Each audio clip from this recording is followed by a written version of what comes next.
Hello, my name is Fatima Giwa Abdulrahman. I am a mom to an 11-year-old boy who is on the autism spectrum. I am also a mom coach, a writer, and an advocate for children with special needs. Just about the time my son turned about 18 months, I began to notice some differences. Since he wasn't my first, I was able to notice that he was not responding to his name. He was not playing with his peers. He would isolate himself most times. He wasn't playing with his sister. He wasn't. He had no speech. He couldn't use his hands. He had no motor skills, and so many other things that I noticed that were just not quite typical for a child of that age. And that was when I started to question what could be going on with my son. Initially, I didn't think much of it, being most times people will say that, boys are usually slower than girls. And this went on for about, I think when he was 20 months. And one day my husband came home and called my attention to look into autism. Before then, I've only seen or heard about autism in music, in movies, but not really have a one-on-one experience with anyone or heard so much about it. So I didn't have that much awareness about what autism really was or what it looked like. And so when I started to do this research, I was able to narrow down so many. So I actually found this questions, and my son checked out of 11 out of 15 questions that showed that those were signs of being on the spectrum. And that was when we decided to go and see a specialist to get more answers about what exactly could be diagnosis. We started, a bit of therapy. We were referred to therapy, but because of we didn't have access to many of those therapies at that time in the location where I reside, it was difficult. So I had to do many of these things as a mom. I had to, work with him, help him to feed himself, because like I mentioned, he didn't have high motor skills. He couldn't use his hands. He had no speech. So I had to literally do everything for my son, to help him, to sit with him, to teach him how to live, similar things that children his age could do, like lead him through doing those certain things that usually children of his age are able to do. And that was how the journey kind of picked up from there. And once I started, I think the most rewarding part of this was seeing the results of my dedication. Most times these results do not appear immediately, but over time, there are certain things that it took us months, it took us years for me to teach my son repeatedly, consistently, and with dedication, with care and understanding. I was eventually able to, get him to do those sets. The most challenging part is the community, the society at large, the lack of understanding and the lack of awareness. This is a very challenging in all parts of, I think, Africa. We are still far behind in not just the awareness, understanding and acceptance is a big challenge. So most times when we have meltdown, when my son has meltdown, especially in public, this can be really, really stressful, because everyone is looking at your child. All they can see is a child who is screaming, who is banging their feet, or having an emotional outburst. And they're quick to judge you as being a bad parent, especially seeing that they expect you to have that typical African parents, mentality, or African parent discipline on your child, but they see that you're actually meeting your child with, love and attention, and they see you give you that judgmental look. I think that is one of the most challenging part.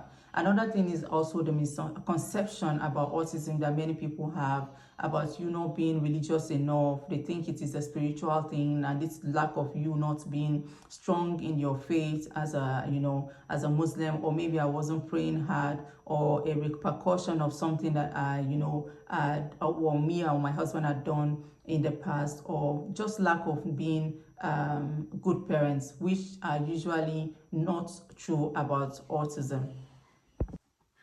So our daily life with my son, I think the most challenging part of our daily life is mostly the tantrums and the meltdowns. We used to have a lot. What I mean a lot, you could have a tantrum and meltdown as much as 10 in a day in the past. But now, as he's growing older, it's getting better since he's just turned 11 last month. But most times we literally start our day by, following strict set of routines. So since I work with my child most times, I've been able to create a certain routines that we do repeatedly. So we start the day, he starts his day by praying his first prayer of the day, praying Fajr, which is part of the routines that I've set. So we've been working with him on this for the past since he was 7. I introduced him to performing ablution, and then he says his 5 daily prayers. And once he's done with that, he comes to me to compliment me. He starts by having his breakfast, and he starts to get ready for school if he's going to school. If he's not going to school, I already have a lineup of activities to keep him engaged, and that goes the rest of the day. Usually on days when we have unstructured routines, those are days that we have the more meltdowns and tantrums, because especially during the holidays, because of the lack of structure. When he comes back from school, if it's not if it's a school day, he comes back from school, we continue with the routines. Also, we have activities, we do some book reading, we do some coloring, we do some house chores. I try to engage him as much as possible in doing the daily activities that we all do. I also try to treat him as normal as possible, ensure that he's not being separated or excluded from activities that are involved his siblings in. So basically, I put us all together and we do things as a team. This encourages him to also see that he's also part of the family. It also encourages him to see that, he's being included in activities. In everything that we do, I always ensure that is included. I think one of the things that has helped me the most on this journey has been starting early.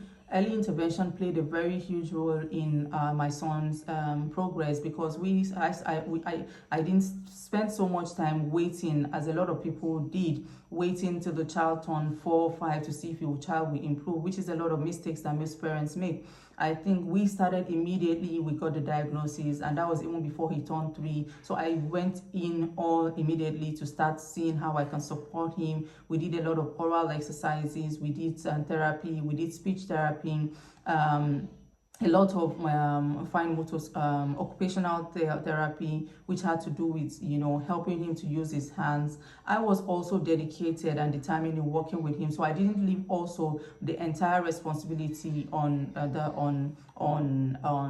therapists alone or educators alone. So I think all of this combined helped us to get to where we are.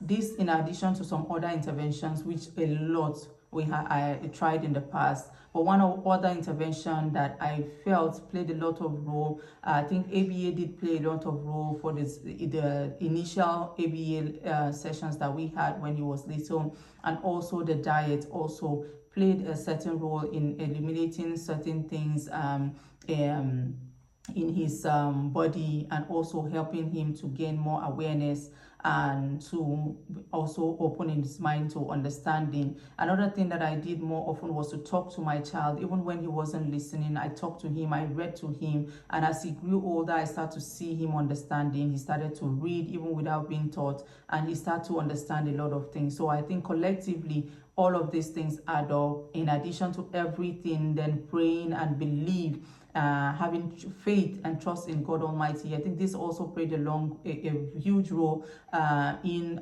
where we are today, in also making me to also be confident. I had to accept this diagnosis for my son. I had to accept that this is who my son is. This is what I have been blessed with, and I have to parent this child that I have. I had to stop comparing him also with other children, his peers. I had to also understand how to teach him. I had to understand how his brain works. I have to observe him so much. So there's a lot that we have to do as parents to be able to also support the educators and also the therapists when it comes to supporting our children on the autism spectrum. I had a lot of challenges with school. because a lot of schools will reject. Yes, we had a lot of schools who rejected my son because they will claim he was crying too much, he was hard. One particular teacher told me my son was unteachable, that I should find somewhere to put him, that he cannot learn. And this was years ago, and today my son can read, my son can write. He's not where his peers are, but he's doing far much better, because also as a parent, one of the things that I will say to any advice that I will give to any parent who is new on this journey is that you have to first believe in your child.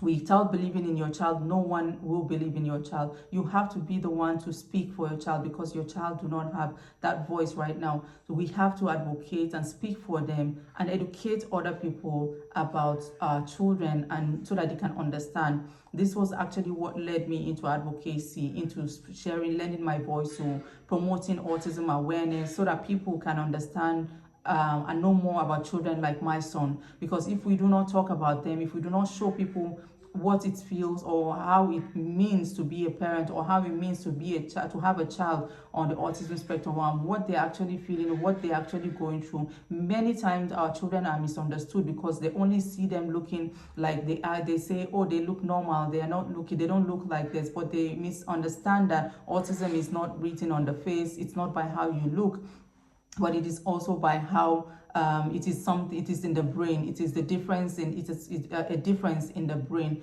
And this is one of the most misunderstanding parts of being a parent. People see you, they judge you, the schools give up even before they try. You know, we have lack of inclusive supports, inclusive environments, inclusive schools. We have lack of educators who are aware about children on the autism spectrum, and they end up killing the self-esteem of the child even before the child can try.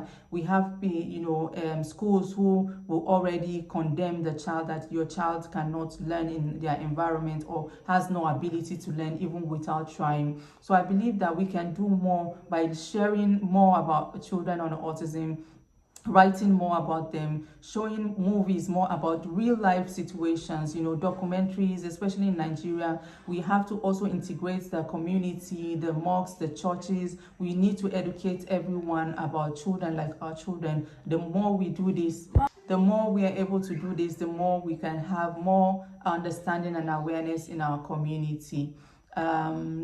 One advice I will give any parents who is just starting on this journey, the journey in the beginning can be hard, but nothing changes except you accept. Living in denial and waiting is only going to waste a lot of time. Whatever you have, whatever resources you have now, work with it. Even if you do not have a therapist right now, or you don't have any specialist, work with what you have. Find access to communities, groups, and coaches that can guide you through working with your child from home, without having to wait and lose out on the early intervention part. And remember that it is just a journey, not the destination. And this, especially if you have a child that is within the ages of the early intervention age, that is between the ages of 2 to 5, this is the best time to plant the seed in your child, because that seed that you'll be planting in, putting in, and you will just, it will already lay the foundation for your child to build and live an independent life. Thank you.